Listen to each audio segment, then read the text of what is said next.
আসসালামু আলাইকুম, সবাই কেমন আছেন? সবাইকে আজকে জুমা মোবারক। সকাল সকাল চলে আসলাম আমার বাগানে, কারণ প্রতি শুক্রবারই হচ্ছে আমি আমার বাগানের একটু পরিচর্যা করি। কিন্তু আজকে আমার অফিস খোলা আছে, কারণ আজকে হচ্ছে বিটিইবির বোর্ড পরীক্ষা, কারিগরি শিক্ষা বোর্ডের, আর আমার হচ্ছে আজকে ডিউটি আছে ওখানে। তো যেহেতু সারাদিন আমার বাগানে আজকে আসতে পারবো না, এই জন্য সকাল সকাল চলে আসলাম বাগানটা কী অবস্থা এটা দেখার জন্য। এই যে টমেটো গাছ, লাউ শাক, মিষ্টি কুমড়া, তারপর আর কি আছে, অনেকগুলো গাছই আছে।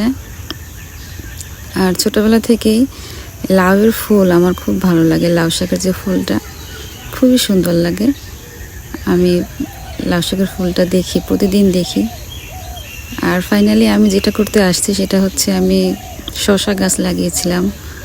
তো ভাবলাম দেখি শসা আছে নাকি, দেখলাম যে 2টা শসা আছে। গাছটা খুবই ছোট, কিন্তু হচ্ছে 2-3টা শসা ধরেছে, দেখলাম আজকে খাবো। এটা আমি ফার্স্ট আমার লাগানো গাছ থেকে শসা ছিলাম।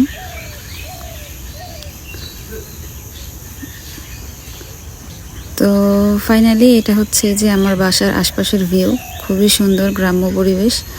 আর এখন বাজে হচ্ছে সকাল 7:30 7টা এরকমই হবে। তো সবাই ভালো থাকবেন, বাই বাই, টাটা।